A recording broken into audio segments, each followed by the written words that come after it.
Okay, magandang araw muli sa lahat ng sumusubaybay sa Radyo Kalusugan, sa Asol TV at saka sa Kalikasan Kalusugan na programa. No? Ngayon, nandito naman tayo sa kaalaman sa Radyo Kalusugan. Yan, pag-uusapan natin ngayon yung tungkol sa utak o ating brain. Yan. O, kasi daming nai-stress sa panahon nang marami silang pera. Siyempre, maraming mga bonuses, mga 13 month ka natatanggap, kaya kanya-kanyang lakwat sa ano. Ayan. Kaya kailangan dapat pag-usapan natin ano bang mayroon sa ating utak. Kaya ngayon pag-uusapan natin yung ating utak. Paano nakakapag-encode at nag-store ng memory ang ating utak. Ayan, yan ang dapat natin pag-usapan. Ano? Ang pag-encode ay ang unang hakbang sa paglikha ng memory. Yan, ito ay isang biological phenomenon na nakaugat sa ating mga pandama. Isang halimbawa ay ang nakilala mo ang iyong first love. Maaaring na-encode agad sa utak mo yung kanyang physical na anyo. Gamit ang iyong sense of sight. Ang tawa naman niya sa iyong pandinig kasi kasama yan ang pabango niya. Gamit ang iyong pang-amoy. Yan, nai-encode din yan sa utak natin. Ang mga nararamdaman mo sa, halimbawa, pagdampi ng kamay, pag hinahawakan kayo pag naglalakad, Ayan, ang mga ito ay naglalakbay na sa bahagi ng iyong utak na tinatawag na hippocampus. Na siyang mananatili roon bilang isang karanasan mo sa isang espesipikong tao lamang. Hindi sa lahat ng tao na humahawak sa'yo, hindi sa lahat ng tao nararamdaman yan. Naniniwala ang mga eksperto na ang hippocampus kasama ang isang pang bahagi ng utak na tinatawag na frontal cortex ay ang nangunguna sa pagsusuri sa iba't ibang sensory input at nagpapasya kung ito ba ay dapat na maalala ng isang tao. Kung oo, maaari silang maging bahagi ng iyong pagmatagalang memorya. Ayan, o sa English, long-term memory. Ayan. Kaya tayo naman ay nakakaalala sa pamamagitan ng koneksyon ng ating mga nerves, yung koneksyon nating nerves. Kapag may natutunan tayo, halimbawa natutunan natin kahit kasing simpleng pangalan lang ng isang tao, nagkakaroon tayo ng mga koneksyon sa pagitan ng ating neurons sa utak na tinatawag na synapses. Yan. Ang mga synapses na ito ay lumilikha ng bagong circuit sa pagitan ng ating mga nerve cells. Yan. Na siyang nagre-remapping ng utak. Tumitibay ang mga synapses na ito depende sa kung gaano tayo kadalas ma-expose sa mga memoryang iyon.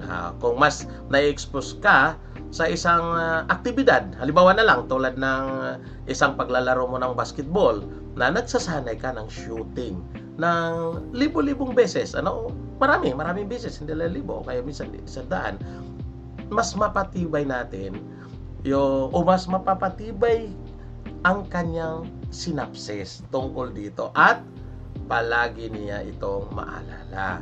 Kapag mas kaunti ang pagkaka-expose naman dito, mas hihina ang koneksyon. Kung kaya't napakahirap tandaan ang mga bagay tulad ng pangalan ng mga tao kapag sila ay bago mo palang makilala. Ang tanong, ano ang gampanin ng neurotransmitter sa pagre-regulate ng ating mood at emosyon? Nagagampanan ng mga neurons ang kanilang gampanin sa tulong ng neurotransmitter. Ang neurotransmitter ay ang mga chemical na nagsisilbing messenger na nagpapadaloy ng mga signal mula sa isang nerves cells, neuron, patungo sa susunod. Ang mga neurotransmitter may malaking impluensya sa mga emosyon. Ayan, malaking impluensya sa pag-uugali natin, sa mood ng isang tao. Ang mga neurotransmitter ay dumadaloy sa mga target na site na tinatawag na receptors. Ayan, yun. Ano yan? Sa receptors, matatagpuan sa buong utak ng katawan upang maisagawa ang iba't ibang mga proseso, kabilang ang mga emosyon, kabilang ang takot, kabilang ang kasiyahan, kabilang dyan ang galit, kabilang ang mood, memorya, attention, concentration natin, pagka-alerto, mga enerhiya, ugana natin, magiging sa pagkain. Yung mga kasama na dyan, ang mga pagnanasa, ayan, pagtulog, ayan, at mga pandama sa mga sakit. Ang iba't ibang aspekto ng personalidad ay maaaring mabago sa pamamagitan ng tatlong pangunahing neurotransmitter. Ano-ano ba yung tatlo na yan? Kasi maganda yung isa-isahin natin, yung tinatawag na dopamine. Ayan. Yung tinatawag nating serotonin. Ayan. At saka yung noradrenaline.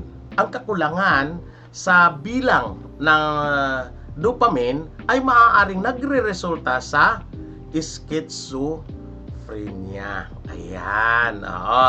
Ang ang mababang antas naman ng serotonin ay kadalasang nagre-resulta sa depressed mood at sirang pattern ng pagtulog, kasama ang maraming iba pang sintomas kapag sira yung ating serotonin.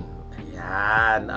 Naapektuhan naman ng noradrenaline ang ating reflex at pagiging alerto, lalo na sa mga delikadong sitwasyon. Ayan, ang depression, pagkakabalisa, at iba pang mga mood disorder ay natuklasan na direktang naapektuhan sa mga kakulangan ng mga neurotransmitter na ito. Kaya bang mag-repair ng utak? Ayan, yan ang pag-uusapan natin. Ang ating utak ay may kakamanghamanghang kakayahang magpagaling ng sarili nito. Isa na rito ay ang tinatawag na neurogenesis. Ito ay ang proseso kung saan ang ating utak ay gumagawa ng mga bagong neurons, lalo na sa hippocampus, kung saan, tulad ng nabanggit natin kanina, ay parte ng ating utak na nagre-regulate ng ating mood, learning, at memory. Isa pang paraan ng pagre-repair ng ating utak ay ang plasticity, yung synaptic o plasticity. Yan. Ay ang kakayahan ng ating utak na palakasin ang koneksyon nito sa mga nerves. Ayan. Kaya mapalakas yan, na sinusundan ng ating axonal. Ayan, yung axonal is protein. Ayan. Kung saan ang ating utak ay gumagawa ng mga bagong branches ng neurons upang matugunan ang mga pagkasira ng mga pathways ng ating utak. Ano ang ugnayan ng ating utak o brain structure sa intelligence? Malawak na pag-aaral ang kailangan kung pag-usapan natin ang brain structures at ang kaugnayan nito sa intelligence. Ayan. Natuklasan man ng marami na mga mananaliksik ang ilan sa mga koneksyon ng karakteristik ng ating utak sa intelligence. Ngunit, ang usaping intelligence ay napakalawak at maaaring maapektuhan ang iba't ibang mga bagay. Ilan sa mga bagay na ito ay ang mga sumusunod. Ano ba yan? Gray matters. Ano ba yung gray matters? Ito ay ang ating tinatawag na prefrontal cortex. Yan. O unahang bahagi ng ating utak. Yan. Dito nangyayari ang proseso natin ng reasoning, decision making, at working memory. Ang mas malawak na gray matters ay maaaring maka-epekto sa mas mataas na intelligence ng isang tao. Doon naman tayo sa white matters. Ito naman ay ang ating mga nerves fiber o mas kilala sa tawag na axons. Kinukonekta ng mga axons ang iba't ibang bahagi ng ating utak. Yan. Ang malusog na axons ay maaaring nakaapekto sa intelligence ng isang tao dahil ito ang nagpapadala ng mga mensahe sa pagitan ng iba't ibang parte ng ating utak. Dito naman sa tinatawag natin na neuroplasticity, yung pangatlo, ang kakayahan ng utak na mag-adapt at mag-reorganize kapag mas mabilis mag-adapt ang ating utak sa mga bagong impormasyon. Ibig sabihin, mabilis ang pagkatuto ng ating utak sa mga cognitive abilities. Ang may ganitong abilidad ay tinatawag natin na mga fast learners. Bigyan muna tayo ng trivia para mas maganda. Trivia. Ang salitang cognitives ay maaaring nangangahulugan ng utak. Ayan. Ano pa? Unawa o kakayahan ng ating utak. Nakadepende ito sa paggamit ng salita. Tulad naman ng genetics. Ang genes ng magulang ay may epekto sa genes ng anak. Kung kaya, kapag ang utak ng isang magulang ay healthy, namamana ito ng mga anak. Yung brain size naman, pag-usapan natin.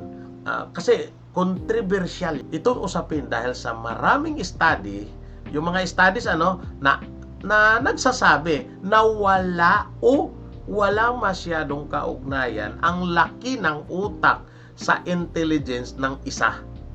Hindi pinagbasa na, ay malaki ang utak niyan kapag nakita sa x-ray. Matalino yan. Hindi basihan yan. Napagkarami na yung pag-aaral na ginawa yan. Kaya, mas nakakaapekto ang structure o organisasyon ng utak kaysa laki o liit nito. Yung naman, yung tinatawag nating brain maturation. Ano naman yon? Nakaka-epekto rin ang maturation at development ng utak lalo na sa maagang edad habang kabataan ang isa. Sinasabi na kapag mas maraming nakuha o natutunan ang isa habang nasa kabataan ito, mas malaki ang kaibahan ng intelligence nito kaysa iba. Ayan. Kaya malaking bagay kapag mas maaga nating turuan yung ating mga anak. Ito ay nakakatulong sa kanila at makapag-develop sila ng malusog na kaisipan at tiwala sa sarili. Kaya ang tanong, paano pinoproseso ng utak ang mga sensory information? Ayan. Karamihan sa atin ay binaliwala ang mga nararamdaman o nakikita sa paligid natin. Marami yan. Hindi natin iniintindi kung ano nakikita natin, anong nararamdaman natin. Basta ang alam natin, ito tayo. Yun. Kaya maaaring hindi natin napapansin ang mga tanawin. Ayan. Yung mga tunog na nasa paligid natin o yung amoy sa ating kapaligiran. Gayunpaman, ang ating utak ay patuloy na nagproproseso ng mga signal na ipinapadala sa pamamagitan ng ating mga mata. Kahit di natin pinapansin, napoproseso ng ating utak yan sa pagkita ating mata. Ano pa? Sa ating tainga, napoproseso yan. Sa ating ilong, yung naaamoy natin, kahit binaliwala natin yan, nagpo-process yan sa ating utak. Kahit sa ating bibig, sa ating balat, yun, napaprocess yan ng ating utak.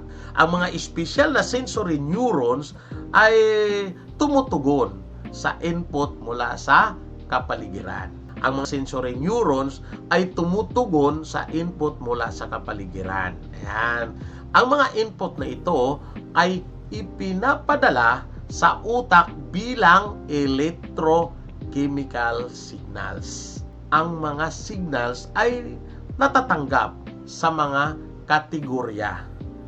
Kaya ang proseso ng sensory input ay nagsisimula sa mga partikular na rehiyon sa utak na hiwalay na nagdidecipher sa bawat mensahe mula sa ating iba't ibang pandama.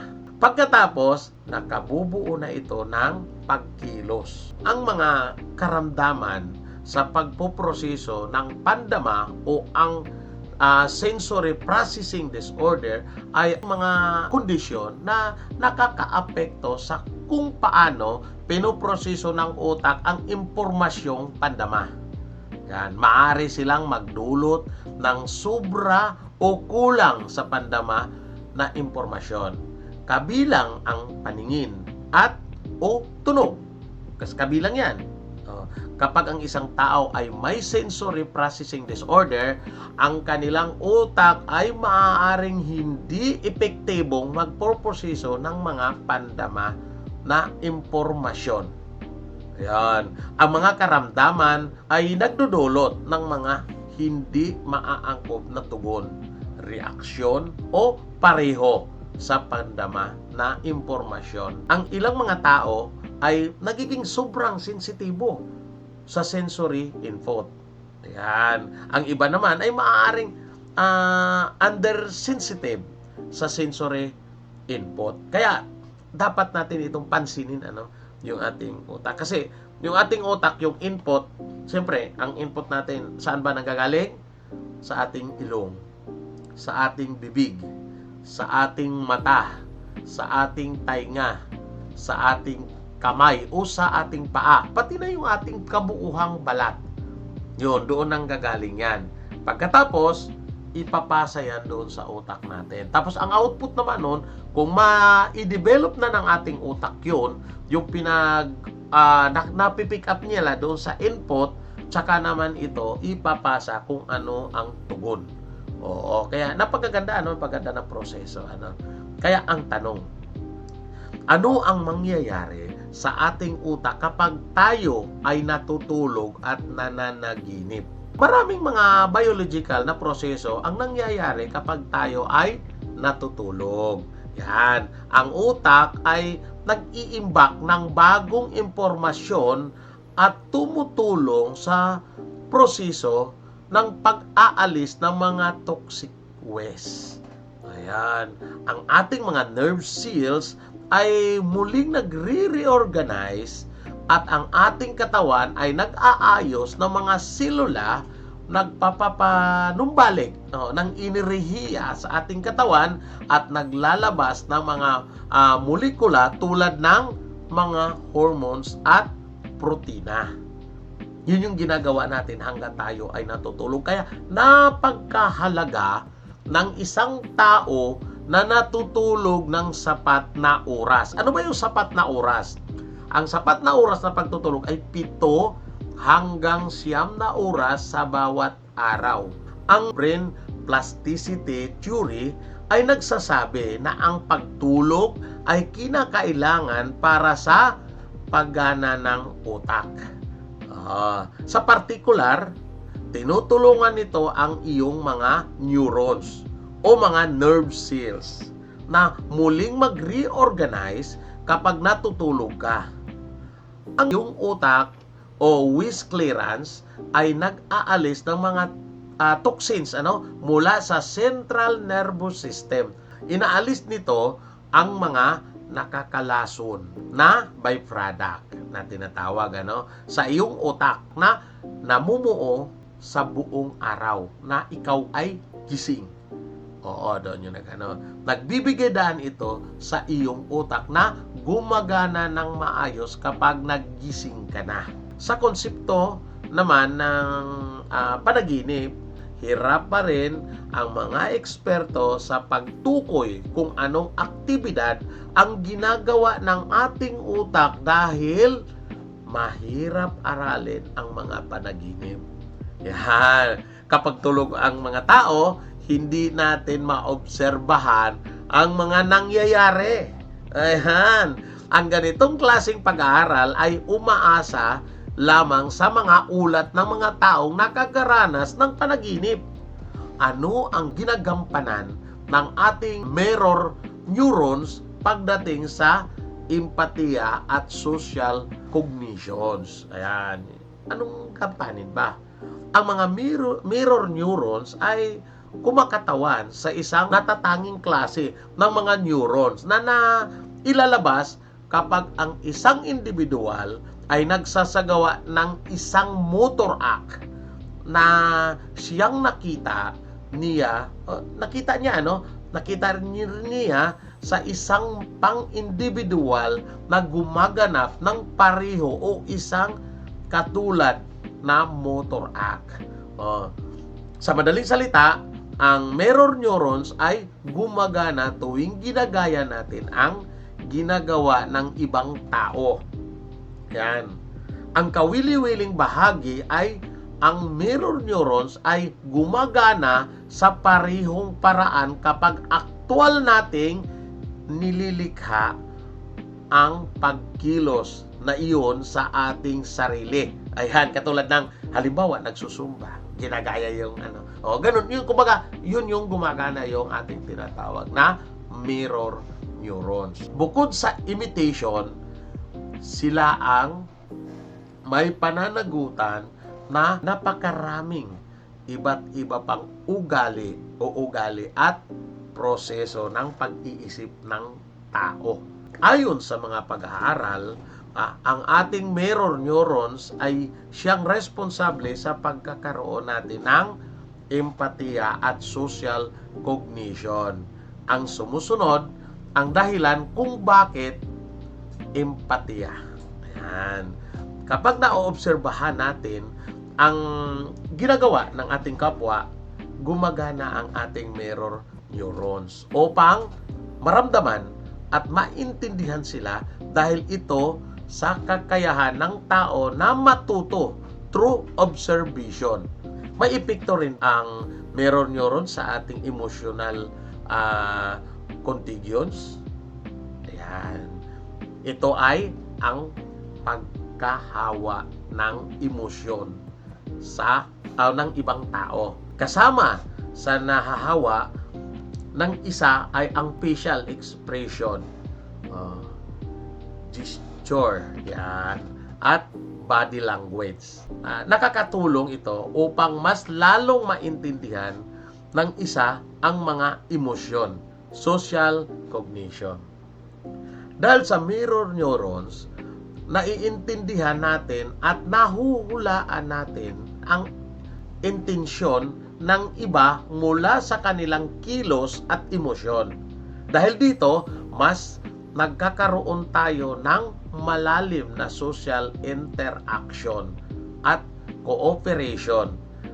Dahil din sa mirror neurons, kung kaya nagagawa natin ang tinatawag na imitation. Ito ay ang paggaya ng kilos ng ibang tao.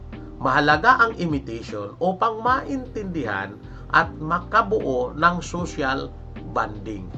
Paano naaapektuhan ng stress ang ating utak? Ayan, paano nga ba?